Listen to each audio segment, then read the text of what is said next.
अज़ादारान मज़लूम Karbala,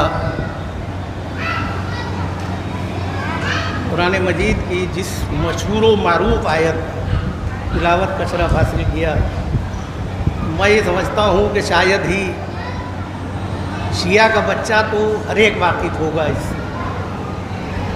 पहली बात तो हर मुसलमान इससे वाकिफ़ है, इसलिए कि यह आयत सूरह यासीन की 11वीं आयत।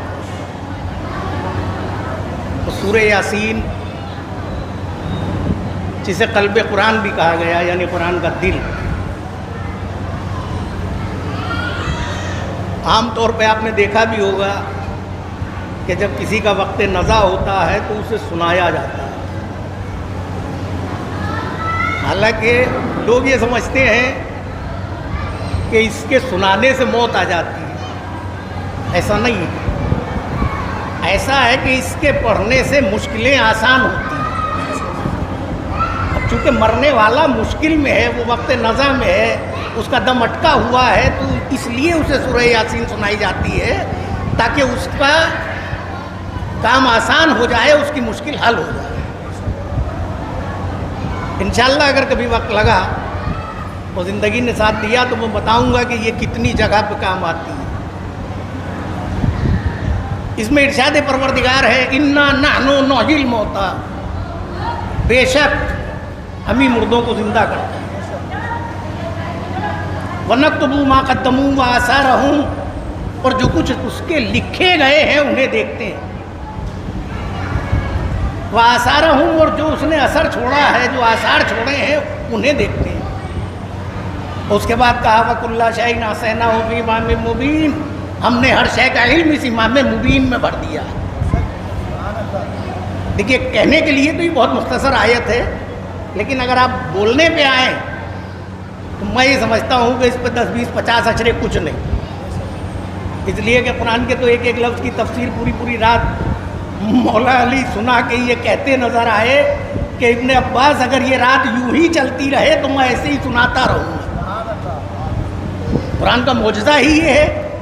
कुरान का पहला मौजज़ा ये है कि आज तक कितने मुतरज्जिम आए जिन्होंने तर्जुमा किया, कितने मुफस्सिरीन कुरान आए जिन्होंने तफसीरें लिखी, लेकिन कोई ये नहीं कह सकता कि बस अब इसके बाद नहीं ना। सब ने यही लिखा वल्लाहु आलम, बस मेरे इल्म में इतना है, बाकी अल्लाह जानता। और जब दूसरा आया तो उसने फिर नए अंदाज से लिखी। इसलिए कि कुरान के हर लफ्ज़ के 70, 72 माना निकल जाते हैं। कुरान इसीलिए खुद कहता हुआ नजर आता, अफला यतदब्बरून कुरान, मेरे अंदर गौर व फिक्र करो, तदब्बुर करो, मेरे अंदर सोचो, अपनी फिक्रों को लड़ाओ। ये नहीं कि बस हिफ्ज़ कर लिया, रट्टा मार लिया। आप पूरा कुरान पढ़ लीजिए, अलहम्द की बिस्मिल्लाह से लेकर और 30वें पारे तक कहीं आपको एक आयत झूठों भी नहीं मिलेगी कि मुझे याद करो, हिफ्ज़ करो। और जब मिला तो क्या मिला? अफला यतदब्बरून अल कुरान, मेरे अंदर गौर व फिक्र करो। लेकिन हमने उल्टा कर दिया। हमसे अच्छे तो हमारे भाई हैं, वो कम से कम हिफ्ज़ तो कर लेते हैं। हमारे यहाँ तो कुरान ताकों की जीनत बन गया। और जहेज में कुरान मिला और जो लाने वाली थी उसे इतना सलीका नहीं था कि वो कुरान खोल के पढ़े। वो ऐसे ही ताक में रखा, जाले लग रहे हैं। कभी ईद बकरीद आई तो उनका बाहर के लोग आएंगे, अब इस पर जाले देखेंगे, लिहाजा उसे साफ कर दिया और फिर रख दिया। और कितने केस ऐसे मिलते हैं कि जो ये कहते हुए नजर आए कि हम तो भूल गए। हालांकि रिवायतों में ये मिलता है कि जो कुरान को पढ़ के भूल जाए वो हश्र के दिन अंधा उठेगा। देखिए, फजाइल की मजलिस तो आप रात में सुन ही रहे हैं। मुझे तो ये 2-4 कड़वी बातें हैं जो आपको कहना। तो हमारे यहाँ कुरान क्या बन गया? ताकों की जीनत। हम गौर व फिक्र तो क्या करेंगे, हमने याद ही नहीं किया। जबकि खुद इस्लाम कहता है कि कम अज कम अगर ज्यादा भी नहीं पढ़ सकते तो 10 आयतें रोजाना पढ़ो। 10 आयतें रोजाना पढ़ो। कितने आदमी है जो ये कह देंगे मैं पढ़ता हूँ? ये एहसान है मौलाना सैयद गुलाम अस्करी साहब के मिला का। अल्लाह उनके दर्जात को बुलंद करे कि आज तो कोई बच्चा ये कह ही नहीं सकता कि मैंने पढ़ा नहीं था। भाई, हर बच्चा जहाँ हिंदी में जाता है वहाँ पंजुम तक पढ़ता है, और जब पढ़ता है तो उसमें कुरान है। पंजुम तक आते आते उसका कुरान दोहरा दिया जाता है। तो ये तो कहने की गुंजाइश नहीं रही कि कुरान हमने पढ़ा नहीं है। पढ़ा है, लेकिन ये कहो कि तुम्हें वक्त ने, दोस्तों ने, मशगलों ने, तुम इतने उसमें महव हो गए कि अब तुम्हें फुर्सत ही न रही कि तुम कुरान को देख सको। हालांकि खुद इस्लाम कहता है कि कुरान जब पढ़ो तो बावाज़े बुलंद पढ़ो। इसलिए कि अगर तुमने मन में कुरान पढ़ लिया तो बस सिर्फ ज़बान को सवाब मिला, कान महरूम रह गए। इस्लाम कहता है आँख से देख के पढ़ो तो आँख के गुनाह माफ होंगे, ज़बान से पढ़ोगे ज़बान के गुनाह माफ होंगे, कान से सुनोगे कान के गुनाह माफ होंगे। बताइए हम में कितने हैं? सलावत पढ़िए मोहम्मद वाले।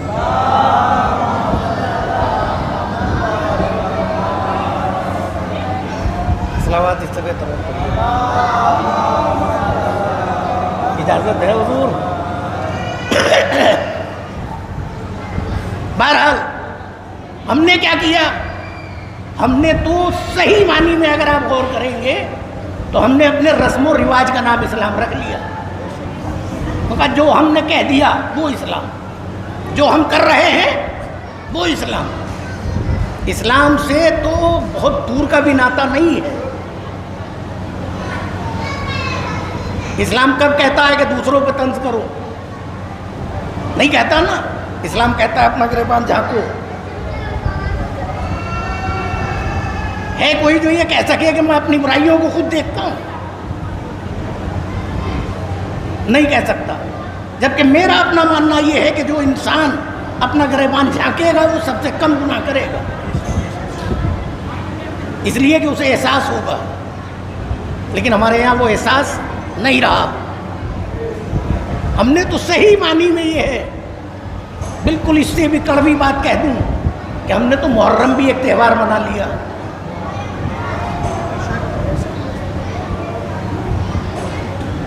आप बस्तियों में निकलिए, जगह जगह काली झंडियां हैं, पता चल जाता है कि शिया है।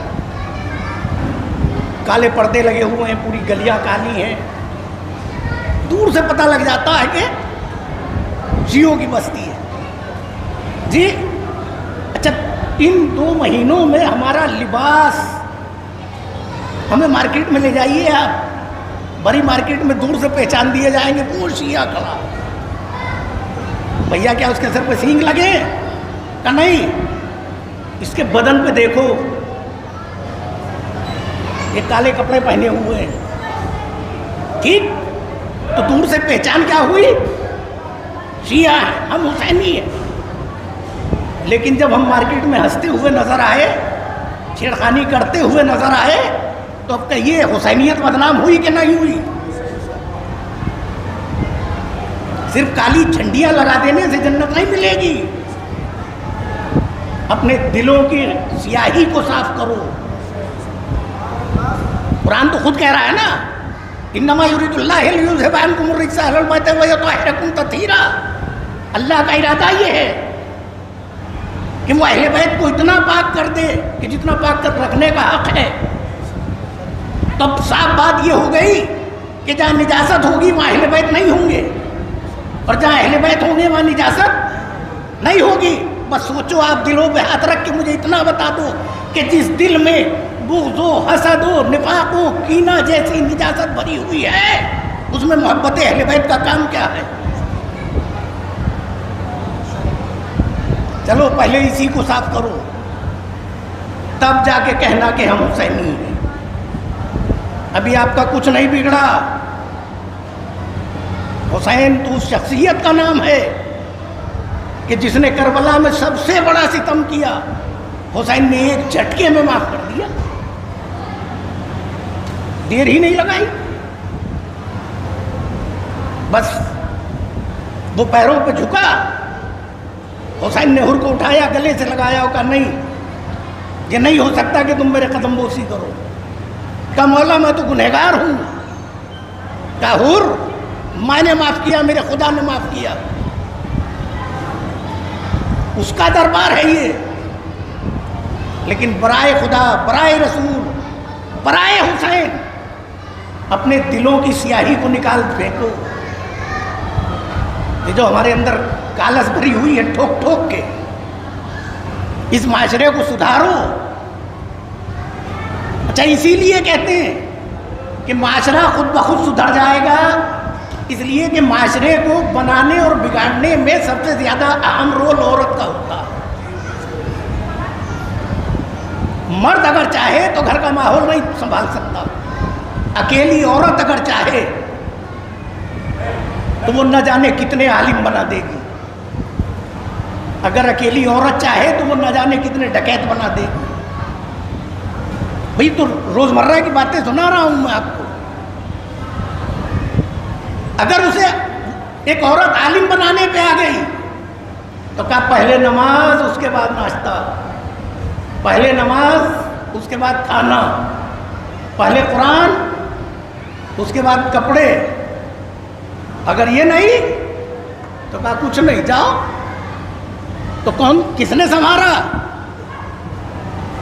औरत ने। और नहीं तो वो मशहूर वाकया है, मुझे सुनाने की ज़रूरत नहीं है, कि सुल्ताना डाकू से जब पूछा गया कि तुम्हारी आखिरी तमन्ना क्या है, कि मैं अपनी माँ से मिलना चाहता हूँ। और जब माँ मिली तो क्या कहा? अपनी ज़बान मेरे मुंह में डाल दे। उसने सोचा बड़ा बेटे को बड़ा प्यार आ रहा है, उसने ज़बान डाली, उसने दांतों से काट दी। और लोगों ने जब पूछा कि क्या किया, ये क्या कर दिया, तो उसने कहा अगर ये चाहती तो मैं डकैत ना होता। जब मैं छोटा था, बचपन में अंडे चुरा चुरा के लाता था, तो ये बड़े शौक से खा लेती थी। इसने कभी इनकार ही नहीं किया। काश ये मुझे उसी वक्त रोक देती तो आज मैं यहाँ तख्तेदार बना होता, फांसी के तख्ते बना होता। इसीलिए इस्लाम भी कहता है कि घर में जो औरत लाओ तो बासलीका लाओ, बाशऊर लाओ, बातमीज लाओ। इसलिए कि एक औरत के कांधे पे, मर्द के कांधे पे एक जिम्मेदारी है, औरत के कांधे पे दो घरों की जिम्मेदारी है। तो मेरे अजीजों, ये अय्याम अज़ा चल रहे हैं, इनमें झगड़ा फसाद, देखिए सब बाहर के आए हुए हैं। जब मुहर्रम आता है, किसी परदेसी के दिल से पूछ के देखो, ईद याद नहीं आती, बकरीद याद नहीं आती। जो सबसे बड़ी ईद होती है ना, ईद गदीर, वो भी याद नहीं आती। लेकिन जैसे ही मुहर्रम का चांद नजर आया तो उसे घर याद आ गया। अब वो सब कुछ छोड़ के अपने वतन में आ गया। खुदा की कसम, ये कमाल है उस हुसैन का जो खुद बेवतन हो गया, लेकिन तमाम परदेशियों को मुहर्रम में वतन भेज देता। ये कमाल है उसका। लेकिन यहां आए हो तो बस मुहर्रम मनाना, सियासत में ना आना। जबकि हम आज के लिए महसूस कर रहे हैं कि लोग आजादारी में सियासत कर रहे हैं। कसा पहले हुकूमत हमारी लगेगी, यही तो सियासत है। मेरा लोहा क्यों नहीं चला, मैं कसीदा पढ़ रहा था, मुझे दाद क्यों नहीं मिली? भैया मजमे से दाद क्या लेगा? दाद अगर लेनी है तो फातिमा ज़हरा से ले। तो ये तय कर लें आप कि सामने वाला अगर हमें कुछ कह भी दे तो हम उसे बर्दाश्त कर लें। हुसैन ने दुश्मन का भी दिल नहीं दुखाया। हम कैसे हुसैनी हैं जो अपनों का दिल दुखा देते हैं। हुसैन तो उस शख्सियत का नाम है कि जब करबला आए तो सबसे पहले पूछा इस जमीन का नाम क्या है। किसी ने कुछ बताया, किसी ने कुछ, किसी ने कुछ। आप 2 दिन से रोज सुन ही रहे हैं, मुझे उस तफसील में नहीं जाना। लेकिन जब बात तय हो गई कि ये जमीन करबला है तो आपने कहा ये बेच दो मेरे हाथ। क्या क्या जवाब दिया कबीले बनी असद वालों ने? मौला नहीं, क्या जरूरी है, आप ही का माल है। कहा नहीं, इसकी कीमत तय करो, इसकी कीमत तय करो। 60,000 दीनार कीमत तय हो गई। लेकिन मुख्तलिफ रिवायतें हैं इसमें, लेकिन ज्यादा मेरी नजर से यही गुजरी कि 60,000 दीनार तय हो गई कीमत। बात बैनामा लिखने की आई तो बैनामा जनाब अली अकबर के नाम लिखा गया। बैनामा जनाब अली अकबर के नाम लिखा गया। आप वहां तक नहीं पहुंचे जहां तक मैं आपको पहुंचाना चाह रहा हूं। अरे आप तो उसके मानने वाले हैं कि जिसने लड़ाई भी लड़ी है अपनी जगह पे लड़ी है। कब्र भी अगर बनवाई है तो अपनी जगह में बनवाई है, दूसरे की इजाजत की जरूरत नहीं थी हुसैन को। वैसे तो इसमें बहुत राज थे, जिसमें एक सबसे बड़ा राज ये भी था कि 2 में झगड़ा हो जाए, एक अपने घर पर बैठा है, एक मारने गया है, तो जो मारने गया है ना उसके घर पर तो जालिम होगा, जो अपने घर में मार खा रहा है, पीट रहा है, वो मजलूम है। तय है ना ये बात रोजमर्रा।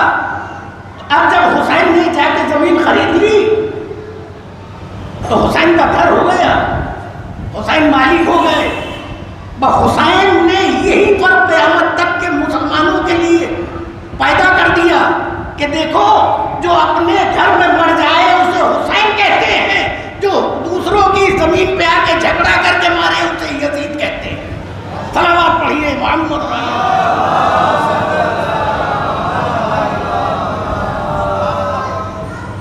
अब आप जाके अपना गिरबान फिर एहसास करें कि हम कैसे हुसैनी हैं।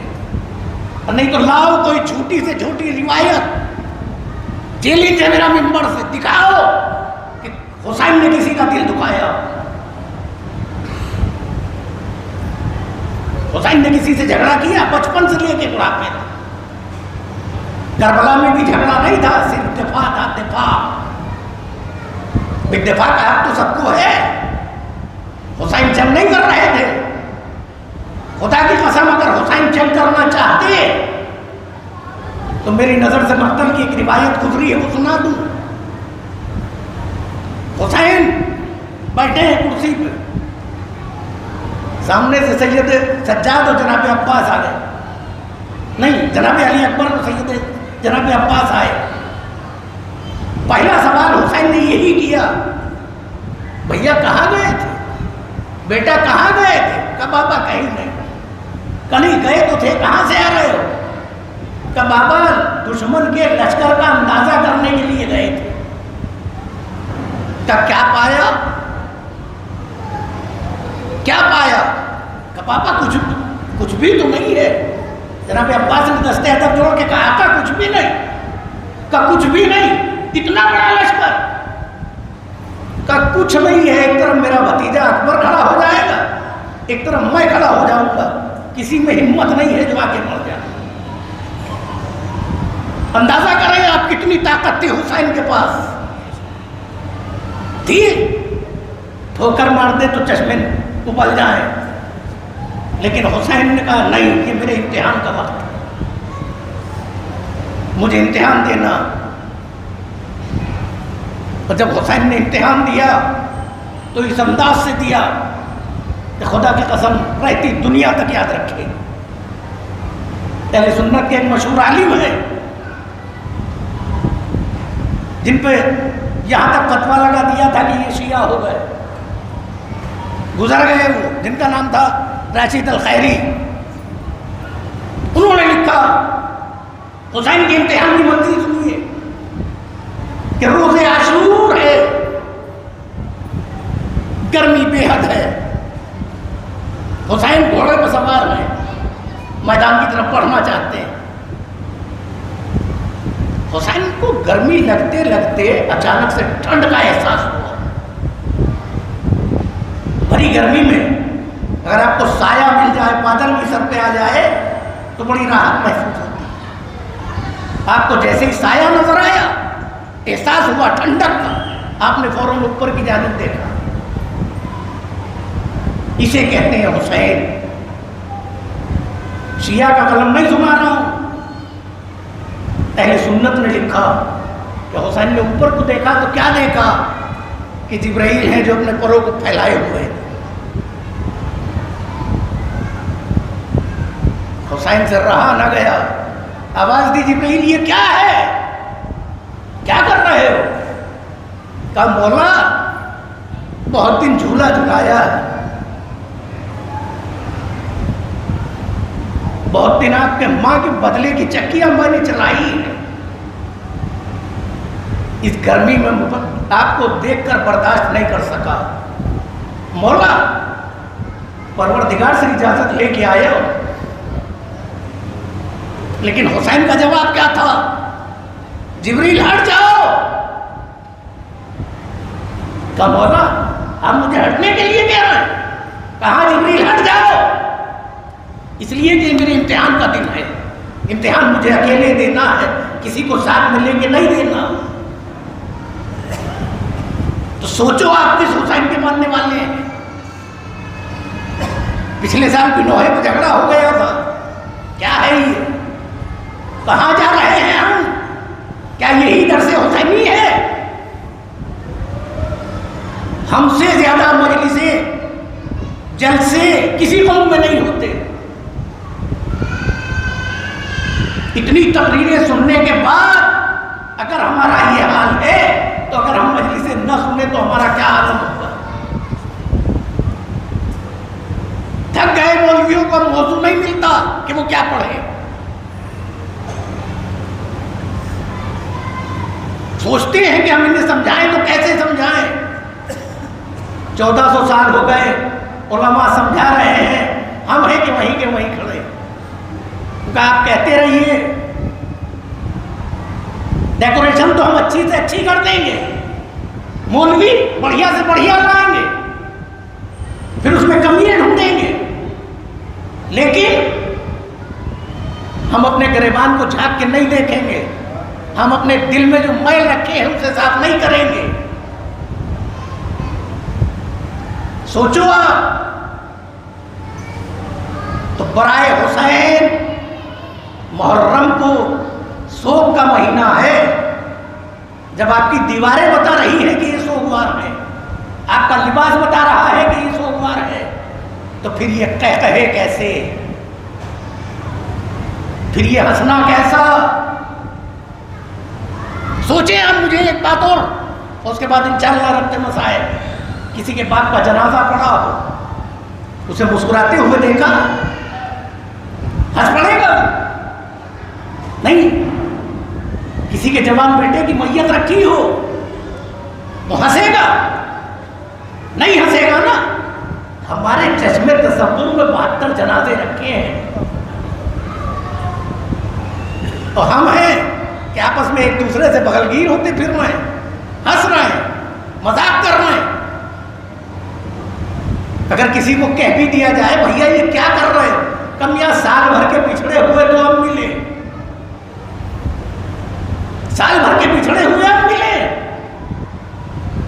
तो बस उनसे एक ही सवाल है कि फिर वो ये काला लिबास पहनना छोड़ दें, इसलिए कि कम से कम इससे शियत बदनाम नहीं होगी। फिर वो यही कहेगा मुसलमान है पता नहीं किस कास्ट का है। मैंने अभी बताया ना आपको कि दूर से पहचान हो रही है हमारी कि हम कौन हैं। और उसके बाद अगर हम ऐसी नीच हरकतें करते हैं तो ये सीधा अर्थ हमारे हुसैन तक भी जाता। बस अजीजो, बहुत वक्त लिया, हालांकि मेरा जो वादा था वो सिर्फ 25 मिनट का था, लेकिन 25 मिनट तो मैंने फजाइल में कर दी। और जब बात अहले सुन्नत के आलिम की चली तो मसाइल भी आप उन्हीं की ज़बानी सुन लीजिए।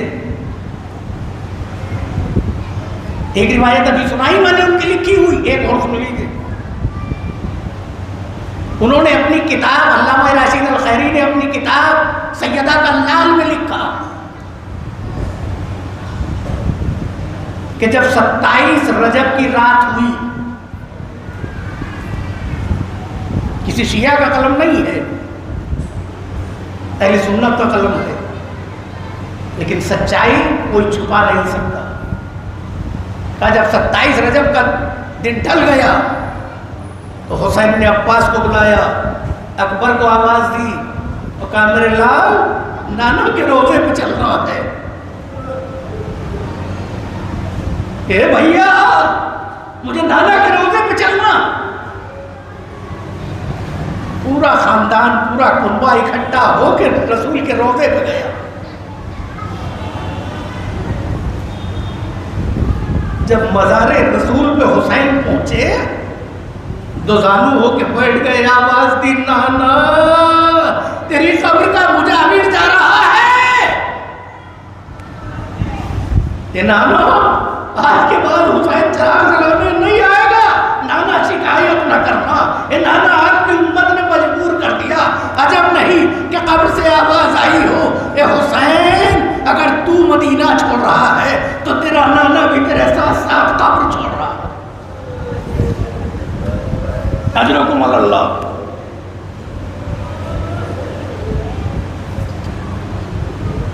उसके बाद हुसैन उठे, भाई की कब्र पे आए, भैया हसन मजा रहा, शायद कब्र से आवाज आई हो, हुसैन तुम नहीं जा रहे हो बल्कि हम जा रहे हैं। उसके बाद वो लिखते हैं कि हुसैन ने एक मरतबा अपनी माँ की कब्र पर जाने का इरादा किया और हुसैन अपनी माँ की कब्र की जानिब चले, लेकिन जब कब्र से थोड़ा फासला रह गया तो हुसैन या खड़े हुए चल रहे थे या बैठ गए और घुटनियों जैसे कोई बच्चा चलता है इस तरह चलते हुए अरे माँ की कब्र पर पहुंचे, जाके आवाज दी अम्मा, ए अम्मा। अरे एक दिन वो था कि बंदे को फन टूट गए थे, अम्मा आपने मुझे गले से लगाया था, अम्मा आज हुसैन की आखिरी तमन्ना यही है कि कब्र फट जाए, मैं समझ जाऊं।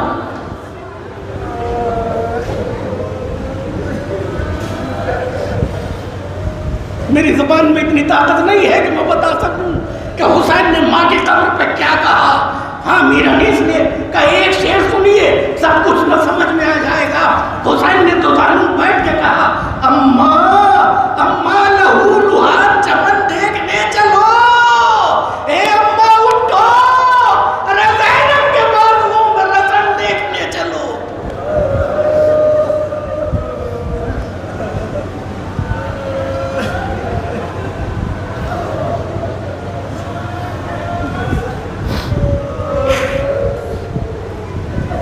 अम्मा लहूलुहान चमन देखने चलो, ज़ैनब के बाजुओं में रस्म देखने चलो।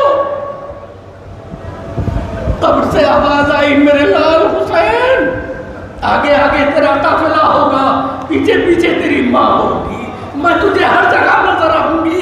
अजीजुल मख्तल पढ़िए, हुसैन को फातिमा ज़हरा कहाँ नहीं मिली? चाहे आशूर में है, काफिला रास्ते में है, वहां हर जगह एक माँ ने अपने बेटे से किया हुआ वादा पूरा किया। उसके बाद वो लिखते हैं, काफिला चला, आज बड़ा एहतमाम है, एक जानिब अब्बास खड़े हैं, एक जानिब अकबर हैं, रास्ता रोक दिया गया। का मदीने वालों, मदीने की गलियों से घरों से बाहर ना निकलना, इसलिए कि उसकी सवारी जा रही है कि जिसकी मां का जनाजा रात में निकला था।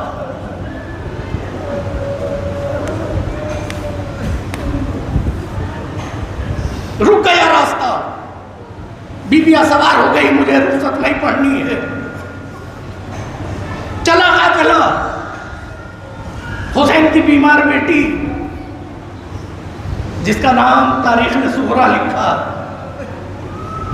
बार बार कहती रही, बाबा ले चलिए, बाबा ले चलिए, बाबा ले चलिए।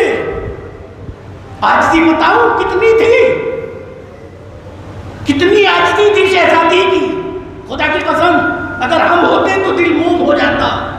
कि मीर अनीस कहते हैं कि सुगरा ने कहा, मैं ये नहीं कहती कि सवारी में बिठा दो, अरे बाबा मुझे फिजा की सवारी में बिठा दो। ए बाबा, बेटी बन के नहीं जाऊंगी, कनीज बन के चली जाऊंगी।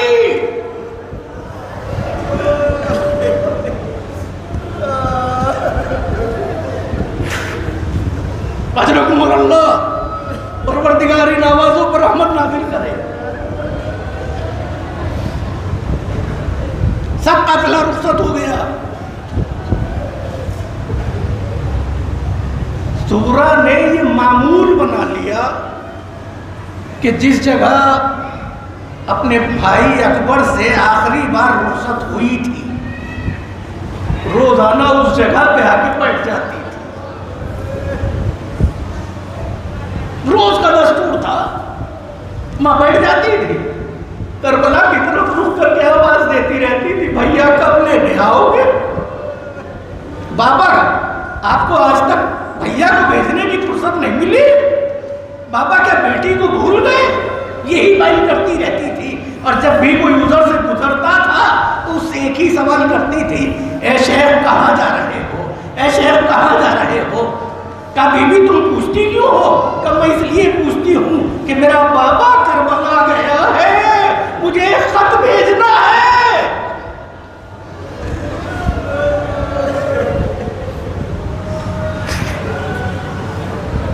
अजरकुमुल्लाह,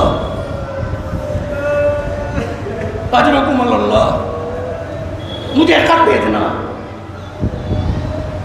मैं एक दिन एक शख्स जा रहा था, राशिद अल खैरी ने लिखा है पूरा वाकया। एक शख्स ऊँटनी पर सवार होकर जा रहा था, सुगरा तो बैठी थी दस्तूर के मुताबिक। एक मर्तबा सर उठाया, आवाज दी, शेख कहाँ जा रहे हो? वो शेख रुक गया, ऊँटनी से उतरा, कहा देखने में तो तुम शहजादी लग रही हो, लेकिन यह खाक में बैठी हो। बस सुगरा से बर्दाश्त न हुआ, सर पीट के बताया, ए शेख, अरे मैं हुसैन की बेटी,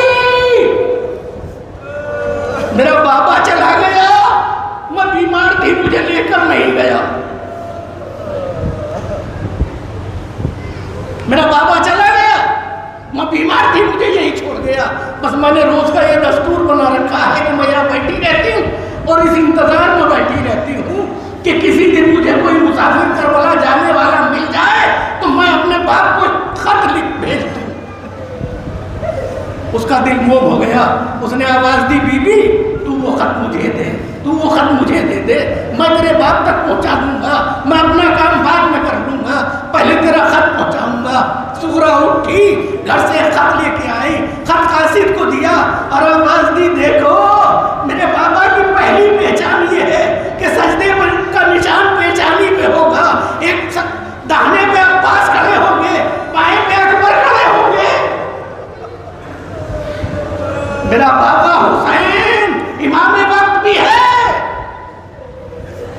दीन का शहंशाह है।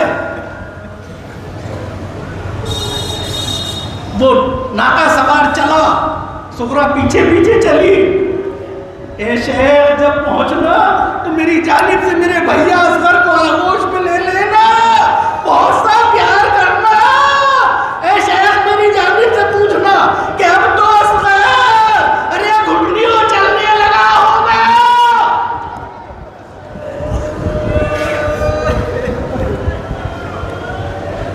अल्लाह मालिक ने है कि काफी दूर सुगरा उसके पीछे पीछे चली गई, उसे सुनाती हुई। मेरे भैया अकबर मिले तो उनसे ये कहना, ए अकबर अरे वादा करके आए थे बहन तुझे लेने आऊंगा, लेकिन वादा भूल गए।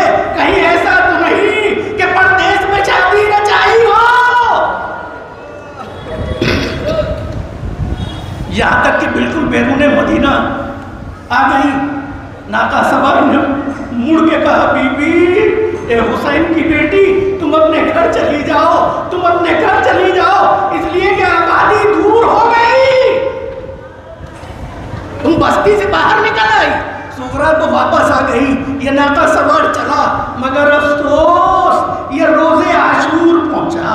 और रोजे आशूर भी उस वक्त पहुंचा कि जब अकबर सीने में पर्ची खा के सो गए थे, जब अब्बास बाजू कटवा चुके थे, जब असगर गले में तीर खा चुका था, हुसैन तुर्बत बना चुके थे, उस वक्त पहुंचा। इसने दुश्मन के लश्कर से पूछा, अरे मुझे हुसैन से मिलना है, मुझे हुसैन से मिलना है।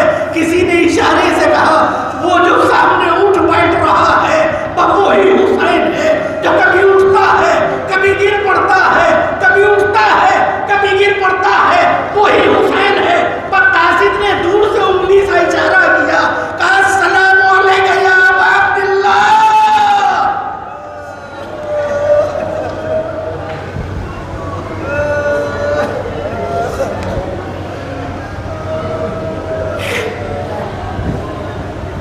हुसैन ने उसकी जानिब हसरत भरी नजरों से देखा और कहा, भाई तू कौन है जो यहाँ इस आलम गुर्बत में मुझे सलाम कर रहा है? खुदा की कसम मैंने तो जब से इस जमीन पर पाँव रखा है, मुझे यहाँ किसी का सलाम की आवाज पहली बार आई है।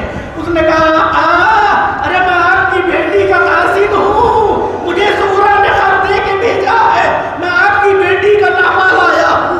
ये कहते हुए वो खत उनके हवाले कर दिया। हुसैन ने खत को हाथों में लिया, गौर से पढ़ा, लिखा था, बाबा क्या आपको बेटी याद नहीं आई?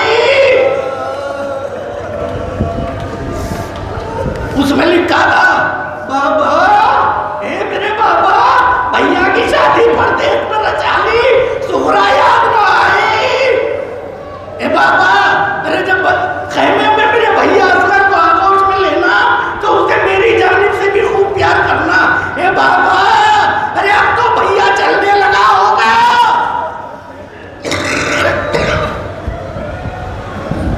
कभी कासिम को पूछा, कभी अब्बास को पूछा, सुगरा ने एक एक को पूछा है। पर हुसैन ने क्या किया?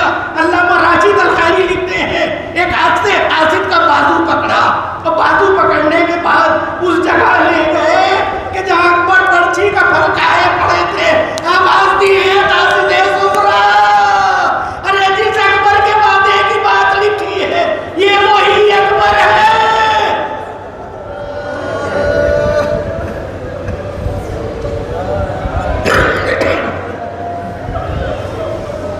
कासिद का हाथ पकड़ा, नहर की जानिब ले गए और कहा, ये जो बाजू कटाए हुए जख्मों से चूर चूर पड़ा है ना, यही मेरे सुगरा का चचा अब्बास है। और ए कासिदे सुगरा, ए कासिदे सुगरा, अरे जिस असगर की बात लिखी है ना, आज चल मैं तुझे उसका भी हाल दिखा दूं। हुसैन ने कासिद को पकड़ा, असगर की कब्र पर लाके खड़ा कर दिया। आवाज दी, मेरे लाल असगर, अरे बहन का कासिद आया है। उसके बाद हुसैन कासिद को लिए हुए तेरे